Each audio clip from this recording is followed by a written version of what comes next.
All right. It is Friday. I don't know when this video will actually be up, but that's what day it is. Kotaku recently posted this article, I think on the 1st, or it may be older than that, but they posted it to Twitter on the 1st regarding Cyberpunk 2077. Honestly, I haven't read the article, and I'm probably not going to, because I don't really care what their article says. Sometimes Kotaku actually is like sort of on target. So they, for once, have said something remotely accurate. What they've said is that, quote unquote, there is no saving Cyberpunk 2077. As everyone knows, this game came out over 2 years ago, like December 20th or something, 2020. I don't remember the exact date. So it's been out for 2 years. They've recently confirmed, I think, a release date for the Phantom Liberty expansion, which is like sometime this year, after 2 years of post-launch updates and additional things that have been added to the game. No actual, like, I wouldn't even call it DLC because it's not optional. Like, it was just literally installed in an update with the game. Like, several not really optional things were added to the game, versus what I'm trying to say is like versus Witcher 3, where you had a free DLC campaign, and if you go into the launcher or like you went into the GOG website, there were actually individual pages for like all 36 pieces of DLC or whatever. And it's not like they're really any different functionally. The free DLC for Witcher 3 wasn't really any different than Cyberpunk, because it just added like additional quests or hairstyles or clothes or camera angles or combat animations, stuff like that. And for the most part, everything that I've seen for Cyberpunk does the same thing. Like they added some new apartments. They added probably weapon attachments like silencers or something. I remember seeing that, or scopes. Probably outfits or camera poses or whatever for photo mode. So again, really, it's not different. So like that's the first batch of DLC has just been behind the scenes, really, and then the first official paid DLC is Phantom Liberty. I earned 195 points on PS Plus Premium. Hooray! I don't know what that means, and I don't care. Regardless, moving on from that. The point is, the game has been out for 2 years, and I've avoided making any videos about it because I don't really care. I don't know. But B, it's a lot of work. And apparently I'm bored enough that I'm going to do that amount of work. Probably not. I mean, it probably won't be. But we'll do it. Fuck it. I'll do it live, except that it's not live. It will be recorded and heavily edited. So having said that, byline, tagline, whatever you call it, from Kotaku, of course, everyone on the internet has to rush to the game's defense.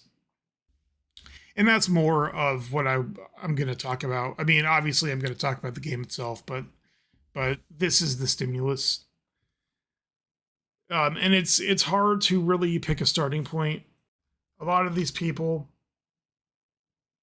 and by people, I'm talking about people with like more followers than me, who still have trash opinions. So here's one of the major things. We'll start with this, because it's probably the overarching issue. People are saying Cyberpunk is a good game, and it always has been. Stop pretending it's not. And then the funniest part about this specific response that I'm reading is that this person literally goes on to say in the next sentence, sure, it has some fundamental design flaws that cannot be resolved at this point. And then he goes and he has a litany of all these issues with the game in multiple tweets. I think at least 3 tweets. And I just find that hilarious that people are like, Cyberpunk is a good game, even though here's my list of 26 reasons why it's actually not a good game, but I'm still going to call it a good game. Like, are you fucking kidding me, guys? Honestly. So before I get into specifics, that's what I want to discuss. The funniest part of these tweets that are on the screen right now is if you read the end of it, this guy literally closes his shitty arguments with, but that was it. It became repetitive and I stopped. Did not bother with achievements. So let me ask all of you this, to the internet, to literally anyone that might be watching this video. Why the fuck would anyone give a shit about your opinion, either way, negative or positive, about a product if you haven't actually experienced that entire product? If you haven't finished that movie, finished that book, if you haven't played 100% of that game, that means all 3 life paths, every possible achievement, and experimenting with different builds, different weapons, etc. Why would anyone take you seriously? And furthermore, why are we being expected to take you seriously on a false premise? That's the problem with Twitter and basically all of social media is, even with these bios and profiles, you have to just kind of assume that the person commenting isn't a disingenuous fuck-ass. And the problem is, they are. They are all disingenuous liars. Every single person that ever comments on anything, especially on Twitter, is a fucking liar in one direction or the other. So again, I state, why should we take you seriously? You're welcome to look at my creds, not that there really are any, by my own argument. I have 100% of the achievements. I played over 150 hours of the game. I've done every career life path intro multiple times. I've played the entire game multiple times. I've done every quest in the game. I've bought every apartment. I've bought every vehicle. I've been to every square inch of the map. So, once more, why should we ever take you seriously when you say this kind of shit? Whether you're in support of a game or not. These people are getting offended that the almighty golden child Cyberpunk is being called out for what it is and has been for the past 2 years, which is the term that people use is mid, I guess. I don't like to use that term, but it's the shortest word. It wasn't a terrible game by any means. That's not the problem. The problem is that it's not a good game. CDPR marketed this game for like 7 years. More than that, honestly. They started talking about Cyberpunk before Witcher 3 was even finished. And if you know anything about Witcher 3, Witcher 3 itself already had like 6 years of hype behind it for no good reason. In fact, I would blame PC Gamer and most of the media, whether it's like gaming personalities or quote unquote journalism websites or whatever. They're the ones responsible for acting like Witcher 3 was going to be the shit. Far more so than any other group of people that I could place blame on. And the same story with Cyberpunk. They were talking about Cyberpunk for like 10 years since Witcher 2, more or less. And CDPR showed off all these things. You know, they showed off game functions. They showed off all this cool shit you would be able to do, like the introduction quests. And they talked about how your life path, or whatever it's called, would significantly impact the way you play the game. And this and that. And long story short, none of it ever made it into the game. Not one single thing that they ever talked about ever launched with the game, nor has it become a feature since then. It just simply never happened. To put it mildly, that's called lying, false advertising, hype, whatever you like to call it. It's all of those things. So these people that say that Cyberpunk has always been a good game or that it was a good game on launch are wrong. You're lying. I don't know why you're lying. And not only are most of them lying, but they're also projecting.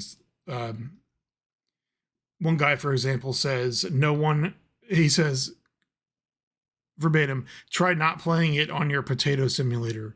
Everyone with a half-decent PC loved the game at launch. That's obviously bullshit. I'm sure he surveyed a lot of people to come up with that opinion, right? Because that's not the case. No one loved the game at launch. And we're talking about on PC, where the game, quote unquote, actually worked. because a lot of the controversy over this game was that it was absolutely horrible on consoles. It barely worked. The graphics were just like abysmal. It had an insane range of glitches and so on and so forth. But that was never the reality. And to say that everyone on PC loved the game launch is a lie too, because the game had plenty of issues on launch on PC, whether you had the recommended hardware, you exceeded the recommended hardware, or whatever. And again, that's not the real issue. Sorry, I'm belaboring the point here. The real problem with Cyberpunk is that it's just not a good game. Uh, and that's because the overall problem with the gaming audience right now is that you have people, and I mean to be offensive, but not overly. You have what I would call simps, what I'm sure a lot of the world would call simps. You got these people with, like, I want to call them double digit IQs, but that may be a little bit too off center. Because maybe they are otherwise remotely intelligent people, but not when it comes to anything relating to gaming or probably liking anything in general. But you have people that play like every game that comes out, and they just expect something. They never really specify what they're expecting from a game, but they just expect something, and then they don't find it, or they do find it. To a lot of these people, as long as your game is generic enough, it's like, as long as the gameplay loop is more or less fun, you can run around and you can shoot enemies and you can feel like you're progressing and stuff, then they don't care. The game is perfectly fine to them as long as it meets those expectations. And so those are the people that run around going, this game is great. It's always been great. And it's not great. It's not the case. And then when you have a game like Cyberpunk that launches, disastrously with all these glitches, all these graphical issues, crashes, etc., etc., they just latch onto that, and then that's their defense. It's like, oh, you just don't like it because it's glitchy. I see these people all the time talk about how Cyberpunk is, the launch is no different from like Skyrim or any Bethesda game that are allegedly so buggy, and that's really not the case. Like, absolutely, there's no denying that Bethesda games often have glitches, and some of them go on for years. There's still glitches in Skyrim that have been there for like 10 years and never fixed, even in Anniversary or / Special Edition, which is the same edition, by the way. It's not a separate release. That's a topic for an entirely different video that I actually can't believe that I didn't make yet. Probably would have been easier than this one, but we're doing this. We're already in the middle of it. The kind of issues that Skyrim had at launch and the kind of issues that Cyberpunk had are very similar, except they actually were fixed in Skyrim. I'm not really going to try to compare the two, but I had countless issues with Cyberpunk on launch. Quest items wouldn't spawn. Geometry would be missing entirely, like Missy, I think her name is Missy, when she reads your tarot cards. The cards just literally wouldn't be there. There were no cards. So she was just animating her hands over a table. Like there's one NPC that plays guitar near one of the mega buildings, and her guitar literally just wasn't even in her hands. And then not only that, even if the geometry wasn't missing, it was clear that the guitar that they recorded for the sound was clearly plugged into an amplifier, versus the NPC is just playing an acoustic guitar. She doesn't have it plugged into anything, so it's making way louder noise than it should be able to. Or I already mentioned quest items not spawning. There was one quest in particular with a cyber psycho where you have to loot this thingamabob out of a cabinet in his apartment, except it won't spawn.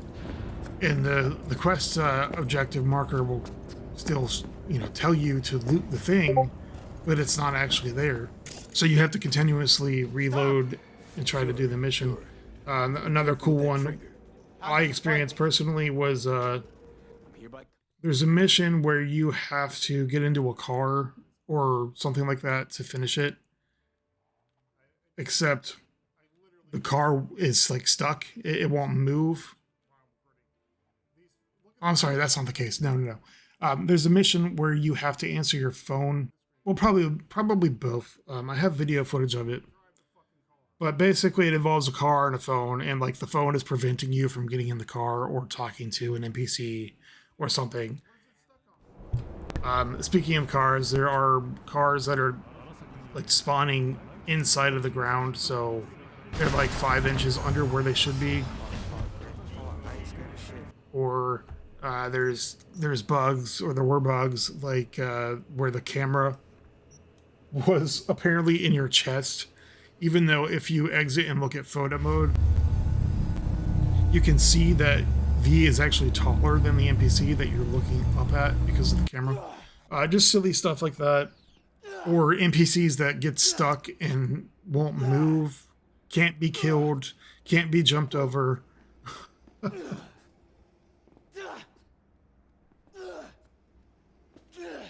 All of your standard kind of crappy bugs that you would expect from any open world RPG are all in this game.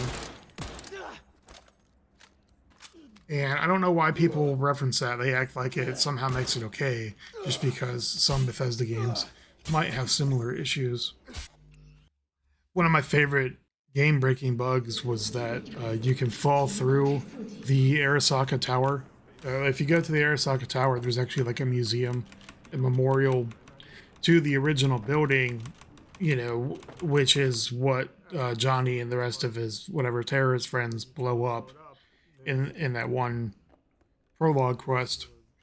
There's a glass hallway, like a glass skywalk that goes over part of it. I don't know how, but apparently somehow jumped through the glass and got stuck there.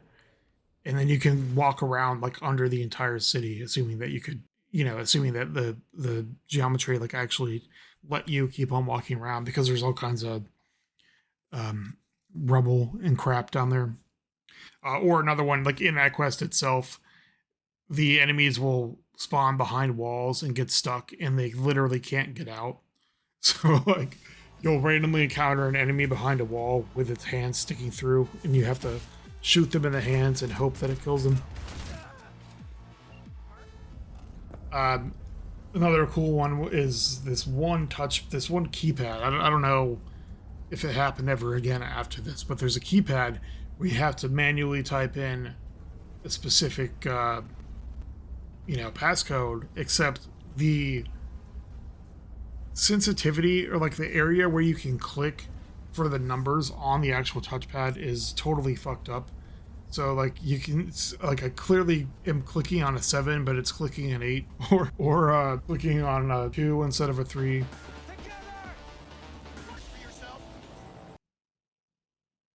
And countless other examples, like you can't pick up records, or you can't pick up items in general, or just, there were so many glitches with this game on launch, and there still are, that it's just absolutely ridiculous to even discount them and act like the glitches themselves were the main problem, and now they've all been resolved, and now you have no excuse to not accept the glory of Cyberpunk into your life, because that is objectively false. It is not fixed, and it is not a great game. I don't really have anything to say about the combat, although it is pretty basic. However, the rest of the actual like interactive game mechanics are, or were, broken, and still are, no doubt. For instance, in the mission, not even just this mission, but every mission in general, the stealth on launch was totally broken. And I'm not talking like, oh, one thing about it didn't work. I'm talking about it is totally broken. So in this clip specifically, I've used whatever the hell it's called to blind the dude in front of me, and then it spreads to the dude next to him.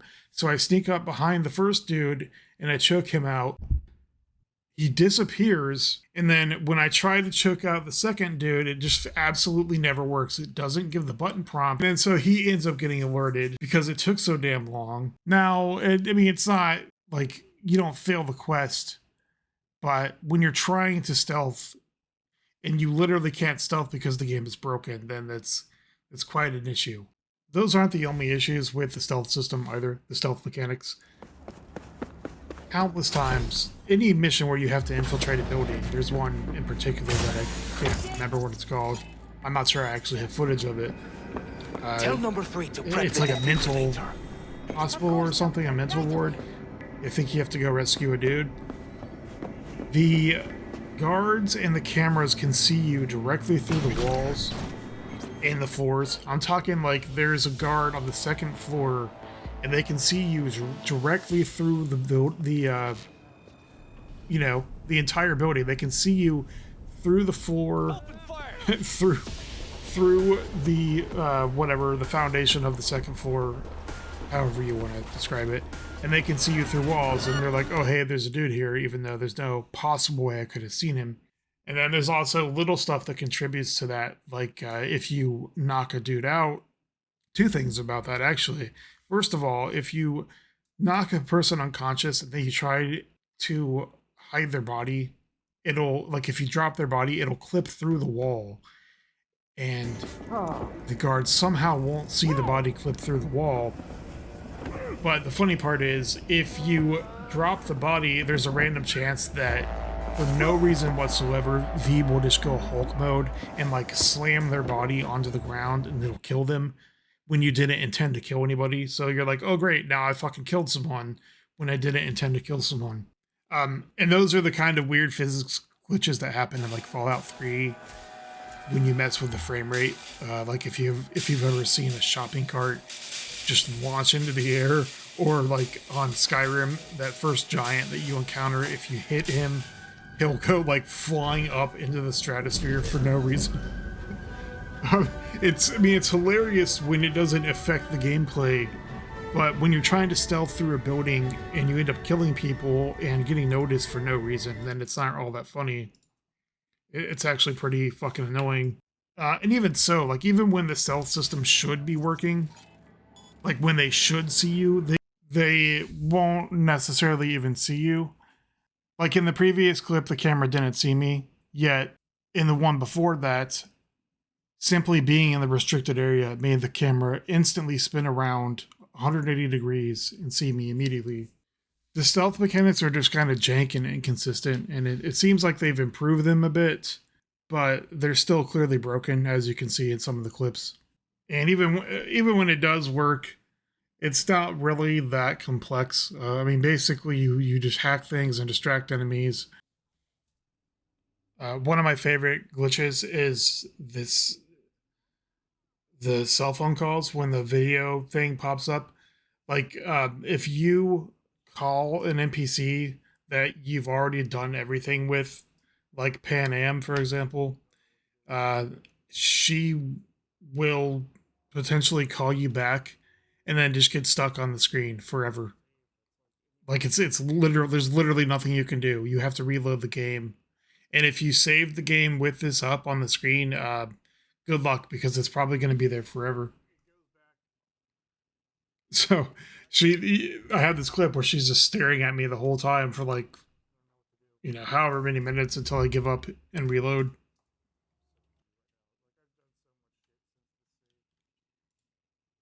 Whether Cyberpunk launched in a perfect, flawless state without any bugs, without anything like that, any graphical problems,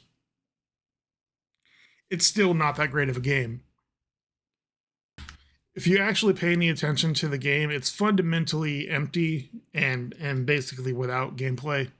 One of the main issues in this game that I've always pointed out from day one is that any semblance of game mechanics that could possibly be found in this game are restricted entirely to either main story quests or side quests. And what I mean when I say that is, for example, almost every main story quest and many of the side quests in this game Chinese begin corpo playbooks with and you open meeting an NPC at a restaurant or like a food kiosk or whatever you want to call it, a bar, even their house or something, and then you sit down at a table and you eat food and you drink and you have a conversation. Every single one of those things is fake. When the game launched, and still to this day, you could not do any of those things naturally in the game.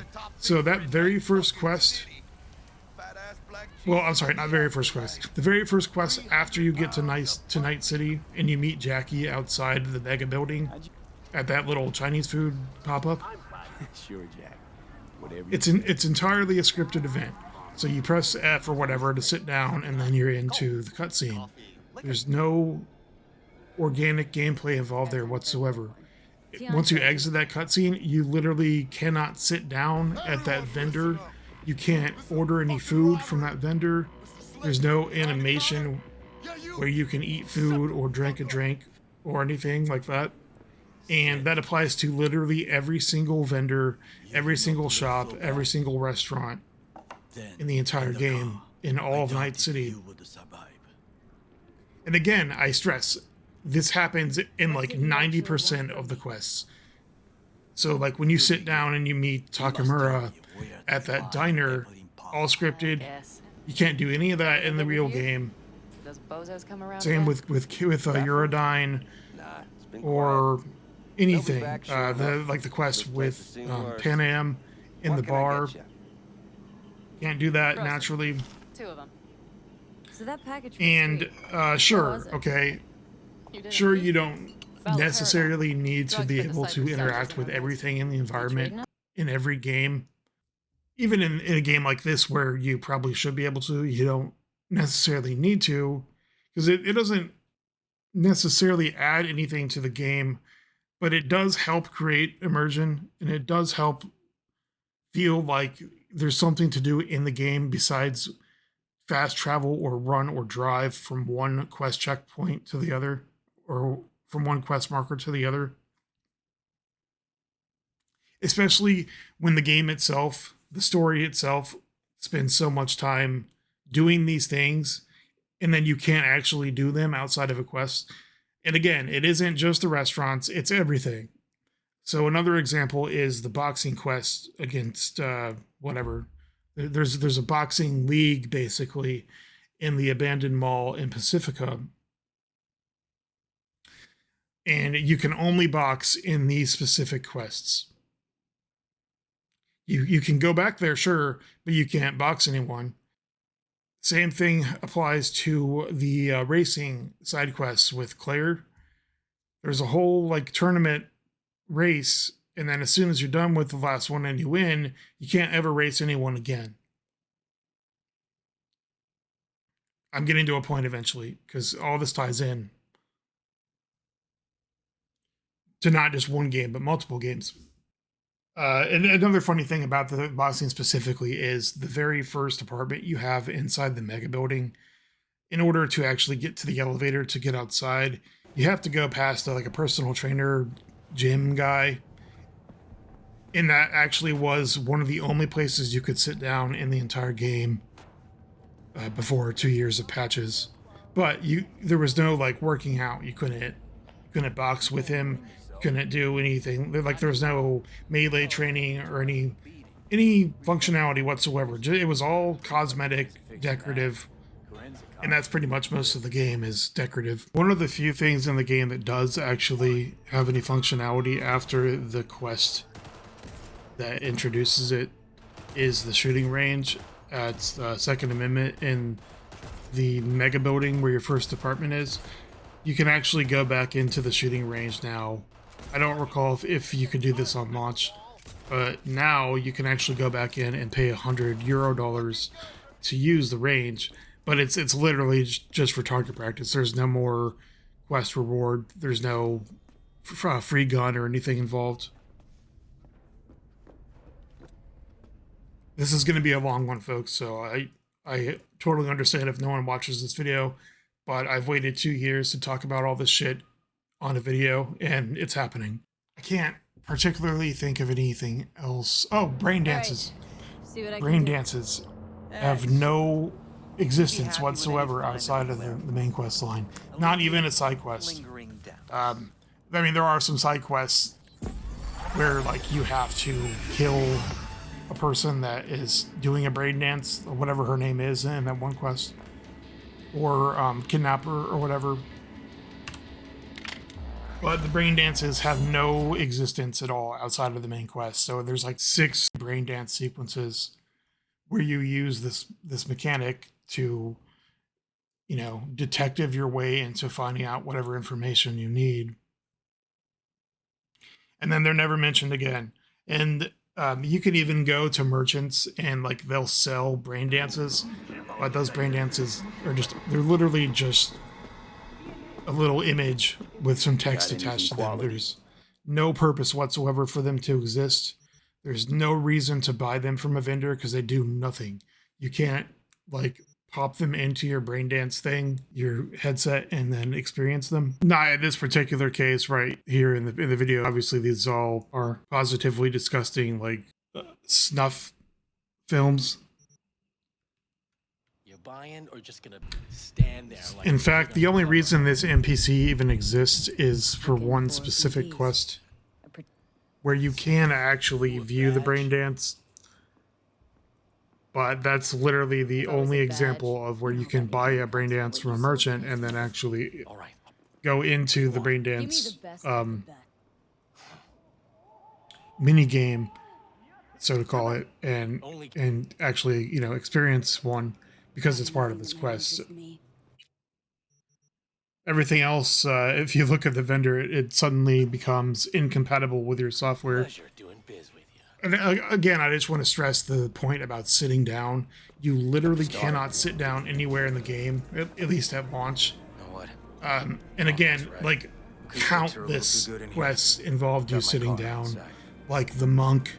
Okay, sure. In the park, you sit down on the bench with him, or you sit down with Takamura, or you sit down, I'm sure at least once in a Judy quest, when you sit down with Pan Am once or twice. Probably like more than that. You sit down with Uridine, you sit down with Jackie, etc. You cannot sit down in this game anywhere except for, like, maybe 25 places that are pre-designed. And almost all of those are inside your apartments. So, like, almost every single apartment you can buy in the game includes a place to sit down and watch TV.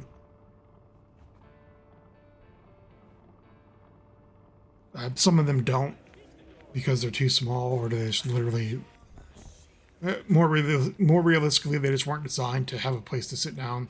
Like, there's one apartment in that crappy little motel looking place where there is a chair, but there's some object on it, so that obviously prevents you. Even though it's like like the size of a book, it prevents you from sitting down. They have added some, I think. I mean, they may not even have added some, because again, like, all the places you can sit down are in apartments. I don't think you can actually sit down anywhere out in the world. Only in those specific spots. Whatever. And the thing is, it's not new. It's not a new gameplay mechanic. Whether it adds anything to the game or not, you were able to sit down literally everywhere. Anywhere there was a chair, you could sit down in Elder Scrolls 4 and Elder Scrolls 5. I'm not sure about Morrowind. It's been a long time. But also Fallout 3, Fallout New Vegas, Fallout 4. You could sit down in all those places. Again, that game came out 14 years before Cyberpunk. Happy birthday! Let's not pretend that Bethesda had like billions of dollars behind them when they designed Oblivion. Or even Skyrim, really. I mean, I guess Skyrim was after New Vegas and Fallout 3. Another thing, actually, I should have clumped everything together. Another thing is repeatedly throughout the game, they talk about how the nomads are supposed to be like on this level with their vehicles, you know, like the Navi on Pandora or something like that, or you know, like the connection that a Native American would have had with their horse or something 300 400 500 years ago. They talk about that repeatedly. Yeah, like there's one place managed just fine without Mitch specifically when you're in Listen, V, Carrie's house where he asks about that, if that is your life path, and it's mentioned that in other areas throughout the game, like with Pan Am and the whatever they're called, because her entire clan of nomads. Yet, as I mentioned, there's no racing at all outside of side quests. But then on top of that, there's no customization possible whatsoever of your cars. And people just like shrug that off and say that it's not necessary, but that's not true. It makes no sense because this game has like 150 different cars that you can own.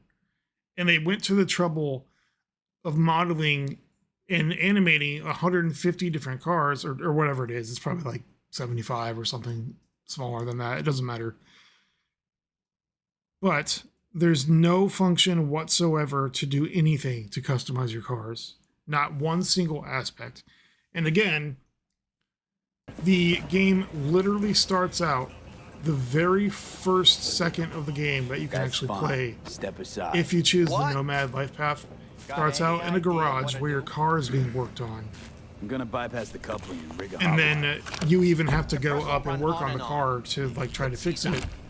And then you can never ever go into a garage ever again for the entire rest of the game. Unless you count the scripted event where you have to hide the car after the Militech or whoever chases you in the very beginning. Or if you count when you go into Jackie's garage after he dies. There is not one section of the game ever where you get to go into a garage that has anything to do with a car anyway after that. I mean, there are side quests where like you're in a garage. There's quite a few of them. And they may even have cars in them that you can drive out.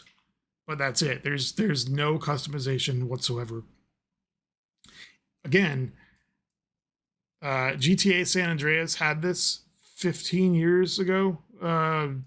Yeah, more than 15. San Andreas came out in 2004. Cyberpunk came out in 2020. So even in San Andreas, and it was one of the major mechanics for that game, you could go to a garage and totally customize your car. You could change the rims, you could change the tires, change the body paint, add boosters, nitrous, lift the car, change the spoilers, whatever. You could do all that shit, and then you could also do it all again in GTA 5, which again came out way before 2020. And if you ever bring that up, people will argue like, oh, but Rockstar has 18 bajillion trillion dollars. Okay. I just want to make it clear, because I haven't already, when I reference older games like Grand Theft Auto 5 specifically, by saying that they did things better or they did things that this game didn't do, I just want to make it very clear that I think GTA 5, that game sucks ass. It's a massive step down from San Andreas in almost every possible way. CD Projekt Red was the #1 most valuable company in Poland, and has been like for years. They made a shit ton of money off of Witcher 3. The game sold a lot of copies. So what's the excuse? If it was easy enough to implement in GTA 5 and San Andreas, why can't you put it in the game where cars are such a huge focus? I don't consider that to be acceptable. I don't consider that an excusable thing for them to overlook. I'm sure they probably thought about it, and there was probably some kind of reason, like this game is already taking too long, and we can't be adding new features, whatever. Another thing, in the very beginning of the game, you encounter the Trauma Squad, but you can never ever do any quests that have anything to do with Trauma Squad. There's no Trauma Squad armor. I keep wanting to say Trauma Center, right? That's like a Wii game or something. I think Trauma Center 4 is on PC. Be mindful of the direction. You can't do any of that. There's no existence. Allegedly, it might be in a DLC. There's also the fact that regardless of your life path, it doesn't matter what you choose because it only affects dialogue options. It affects almost literally nothing in the game besides that. Obviously, you have a different intro if you choose a different life path, Street Kid versus Corpo versus Nomad, but that's like a 15-minute intro at best, and then the game is identical from that point on, regardless of which path you choose. Another thing is that they basically cut out like the entire first act and replaced it with a montage, assuming that it ever existed to begin with. It may have been a montage the entire time and we just never knew any better, because you do that one first quest, and then as soon as that first intro quest is done, as soon as that quest is done, it just switches to a montage, and you get to watch a video of like all these times that V and Jackie hung out together and did shit. Then you do the one quest to rescue Sandra, and then next thing you know you're doing the one big job, and then Jackie's dead. And then you never ever think about it or hear about it or really even mention it again after the quinceañera. Excuse my horrible American Spanish pronunciation. And that's when you can go into Jackie's garage and like loot his stuff. And then that's the last you ever hear of him. So there's like this entire dynamic between these characters that's supposed to make you care about Jackie, and it just doesn't work because you know like almost nothing about this character, and then he's dead.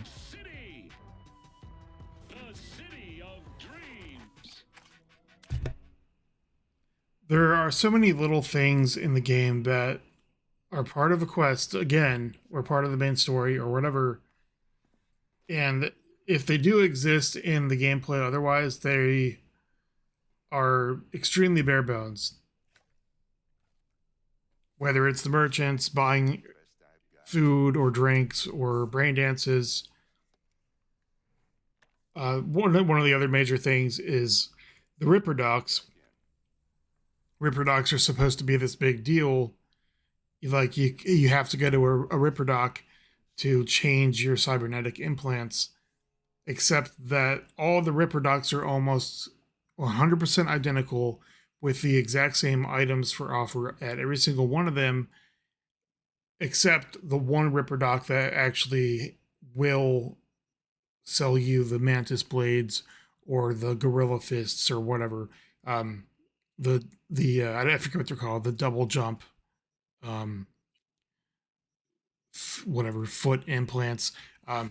Like there's one unique item per 3 of the Ripper Docs, I think. Even though there's more than 3 Ripper Docs, and the rest are just generic, and they're all generic. And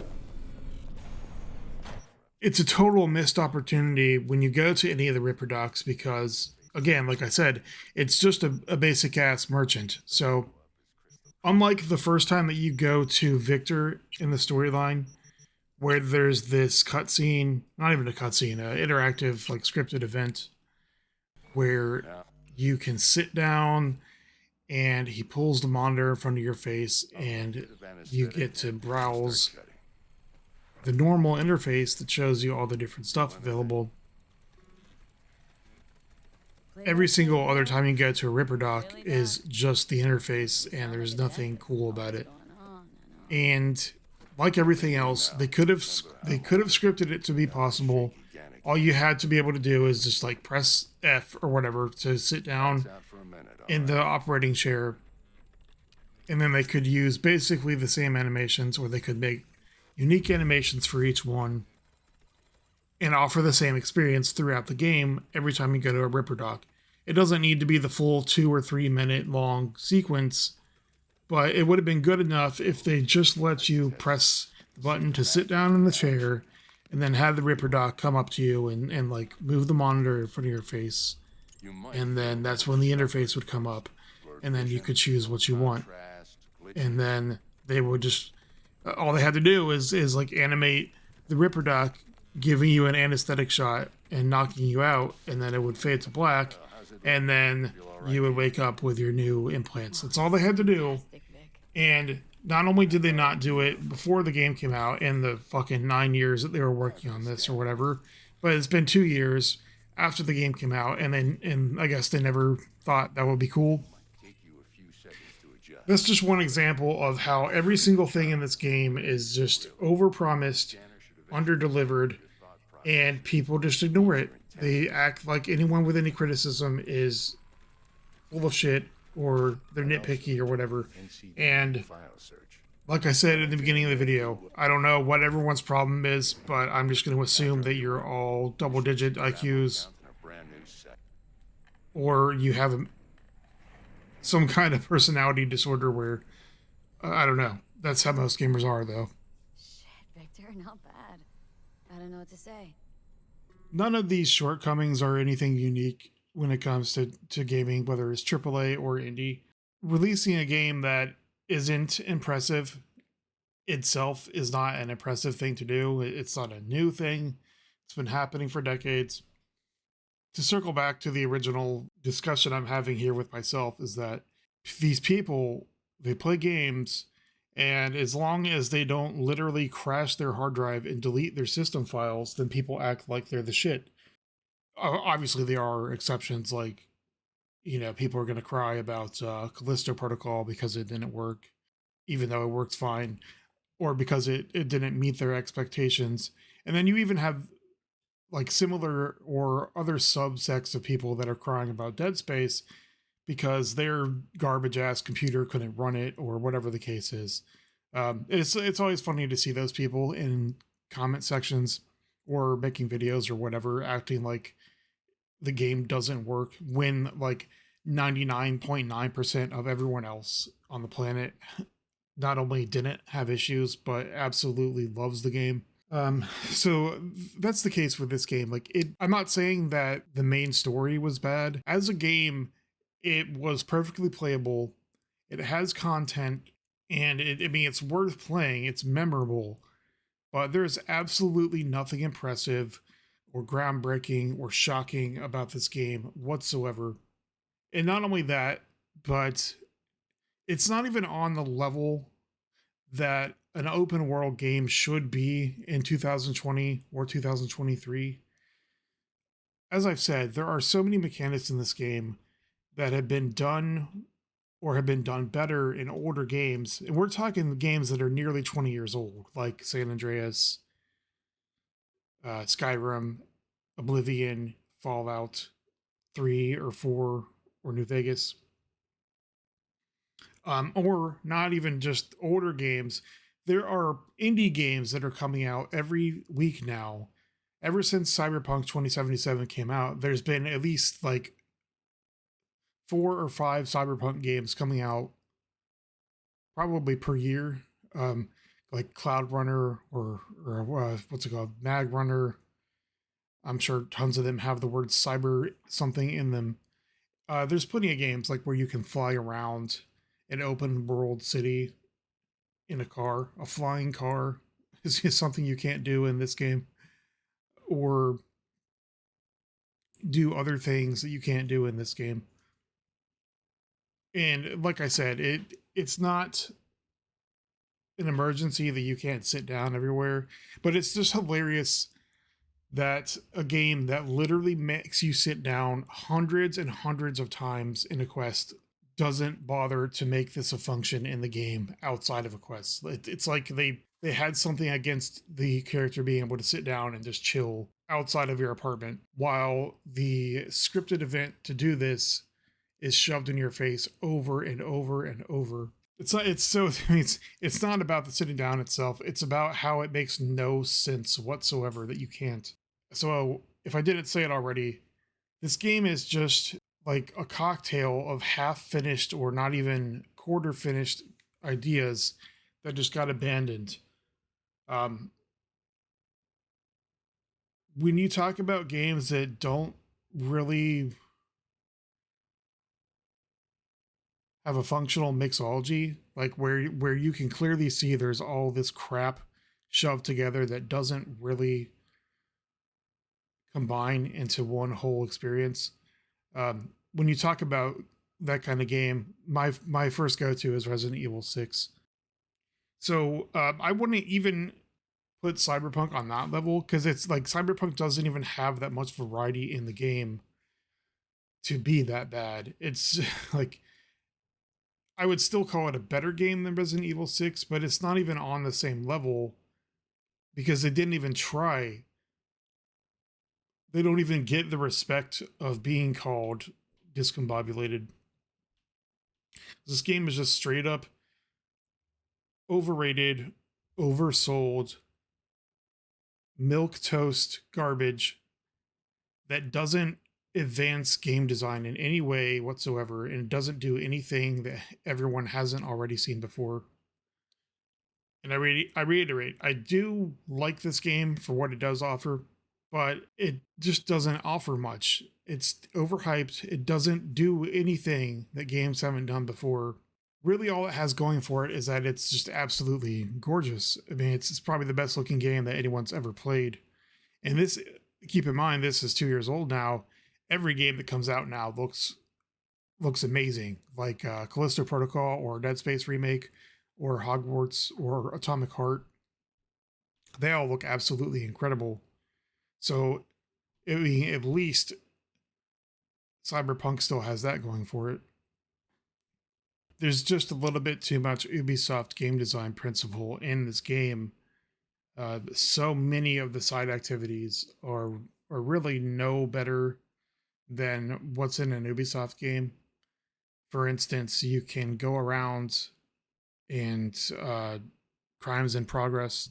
One funny example of that is like there's this one quest somewhere, I think near the corporate sector downtown, where there's like a guy getting mugged or something, and you can come rescue him. And then as soon as you do, you there's like one line of dialogue, and the NPC doesn't even say thank you. It's just like, that's it. You rescued him, and then they walk away. So, I mean, I guess that fits the theme of Cyberpunk, but I still think it's funny that there's just not even any recognition whatsoever by the NPC for saving their life. There's the tarot graffiti, which is a overall like collection quest. There's the cyber psycho quest for Regina. Then the rest of them are basically like buy all the apartments, buy all the cars, return all of the lost taxis.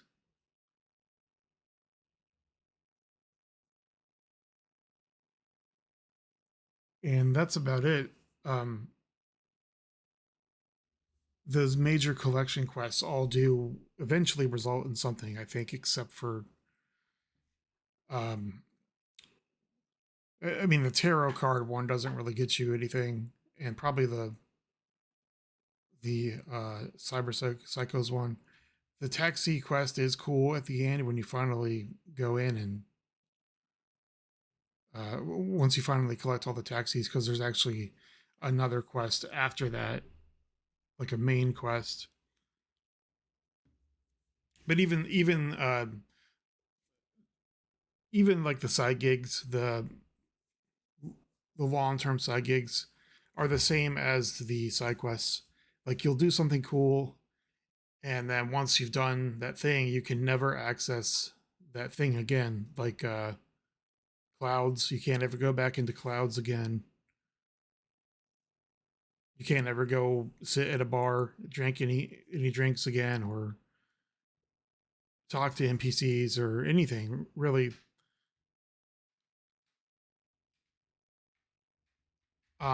That's not any different than Witcher 3. I mean, Witcher 3 is a longer game with more content that has the same problems. So, realistically, right, there's no reason to expect that this game will do any better. But you would think for a smaller game, again, it's not so much the game itself, it's the fact that we were promised a game that was supposed to, they literally said this game was going to be like groundbreaking.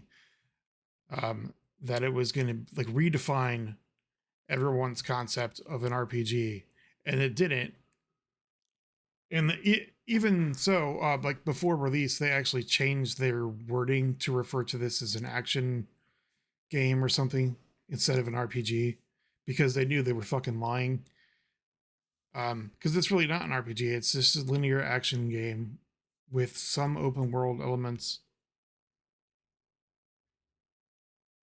It's basically like Witcher 2 with a bigger setting. My original statement was wrong too. I don't feel like editing because it's too hard at this point, as long as the video already is.